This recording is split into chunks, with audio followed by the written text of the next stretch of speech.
বিএনপির তারেক রহমানের বক্তব্য অত্যন্ত স্পষ্ট।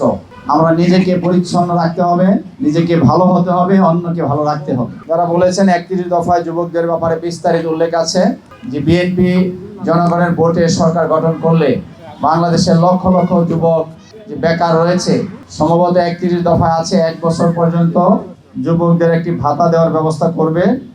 পর্যায়ক্রমে যুবকদের ট্রেনিং দিয়ে বিভিন্ন সেক্টরে যাতে চাকরির ব্যবস্থা করা যায়, সেই লক্ষ্যেই সরকার একটি মহা পরিকল্পনা বিএনপির হাতে রয়েছে। হকারদের এক ভাই বলেছেন, আমি মনে করি যত্রতত্র হকার বসাটাও সমস্যা।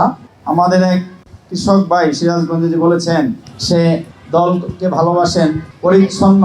বিএনপির তারেক রহমানের বক্তব্য অত্যন্ত স্পষ্ট। আমরা নিজেকে পরিচ্ছন্ন রাখতে হবে, নিজেকে ভালো হতে হবে, অন্যকে ভালো রাখতে হবে। এই সমাজকে পরিবর্তন করতে হলে আগে আমাদের নেতা এবং কর্মী আমরা যারা রয়েছি আমাদের সৎ থাকতে হবে। আমরা যদি সৎ থাকি, আমাদের মধ্যে যদি সততা থাকে, আমরা যদি পাড়ায় মহল্লায় যেখানে যে দায়িত্বে আমরা আছি, আমরা মানুষের সাথে ব্যবহার করি, ভালো কথা বলি, ভালো কথাগুলো মানুষের সামনে তুলে ধরি, তাহলে একটা সমাজ পরিবর্তন করা সম্ভব। 3 নম্বর রোডে 3 নম্বর সেক্টর 2 নম্বর রোড, সেখানে মদের সম্ভবত ওই রোডে নাকি 3 নম্বর সেক্টর ধরেন কোনো বার আছে। বারের বিষয়টা বিভিন্ন ক্লাবে কিন্তু বার থাকে, তো ক্লাবে যদি কিছু ক্লাব আছে অবৈধ অনুমোদিত ক্লাবগুলায় যে পরিমাণ আমরা অনেক ক্লাবে, আমি জীবনে ক্লাবে যাই নাই, এখন ক্লাবের যে বিষয়টা একটু ব্যতিক্রমী, সেক্টরবাসী অনেকে জানেন বুঝেন যে ক্লাবে নির্দিষ্ট পরিমাণ কিছু অ্যালকোহল যেটাকে বলে নেশার অনুমোদন থাকে। তার বাইরে বিভিন্ন সময় অতীতে যেটা হয়েছে প্রশাসনের সাথে লিয়াজু করে বারগুলা চলে। এটা বিএনপির সরকার এখন নাই, আমাদের করণীয় কিছু নাই।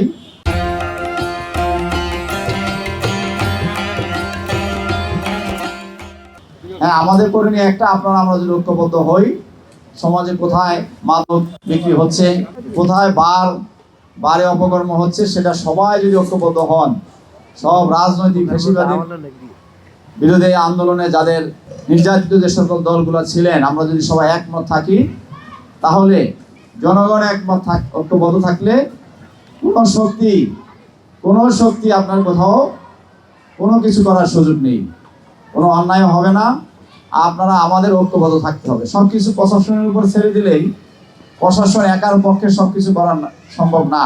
একটি রাষ্ট্রে সাংবাদিক, সুশীল সমাজ, প্রশাসন, রাজনৈতিক ব্যক্তিবর্গ সবাই যদি চিন্তা করে একটি দেশ সুন্দর চলবে, ভালো চলবে, তাহলেই সেই সমাজ সুন্দর হবে। বিশেষ করে কিশোর গ্যাংয়ের ব্যাপারে বলেছেন, কিশোর গ্যাং একটা মারাত্মক সমস্যা। বিশেষ করে আবাসিক এলাকাগুলোয় গুলশান, উত্তরা, বনানীতে, ধানমন্ডিতে প্রশাসন কাজ করছে। আপনারা সজাগ থাকতে হবে। যেখানেই বিভিন্ন মহল্লায়, বিভিন্ন এলাকায় বহিরাগতরা যখন আড্ডা দিবে, এসে বিভিন্ন সময় দেখা গেল 5টা 10টা হুন্ডা নিয়ে বিশৃঙ্খলা তৈরি করবে, সেটা আমাদের সচেতন হতে হবে, ঐক্যবদ্ধ হতে হবে। প্রয়োজনে তাদেরকে বাধা দিয়ে আইন প্রয়োগকারী সংস্থাকে খবর দিতে হবে আমাদের। তাহলেই কিশোর গ্যাং এবং এই মাদকের বিষয়টা আমরা ঐক্যবদ্ধ হলেই সেটা সম্ভব। কারণ আমরা তাকায় দেখলাম তারা এখানে বিভিন্ন সময় বিশৃঙ্খলা করছে, বাইরে থেকে ছেলেপেলে এসে, আবার নেশাপানি বিক্রি হচ্ছে, আমরা দেখছি। কিন্তু আমরা সুশৃঙ্খল না, ঐক্যবদ্ধ না। আমরা সাহসী যদি না হই, বিভিন্ন জায়গায় দেখা যায় একটা চিন্তায় হচ্ছে, বা কাউকে মারছে ছুরি দিয়ে, জনগণ তাকায় মোবাইল দিয়ে ছবি উঠায়, মোবাইল দিয়ে আমরা ছবি উঠাই। এই যে বিষয়টা, আমরা এই যে ফ্যাসিবাদ আন্দোলনে লক্ষ জনতা সারা বাংলাদেশে ঐক্যবদ্ধ হয়ে যখন এক হয়ে নেমেছিলেন, আপনারা আছেন যারা হকার, রিক্সাওয়ালা ভাই আছেন, বিভিন্ন পেশায় আছেন, সবাই যখন নেমে গিয়েছিল, সরকার কিন্তু পালাতে বাধ্য হয়েছে। এখন সমাজ সুন্দর করতে হলে সবাইকে ঐক্যবদ্ধ হতে হবে, অন্যায়ের প্রতিবাদ করতে হবে, সাহস করে দাঁড়াতে হবে।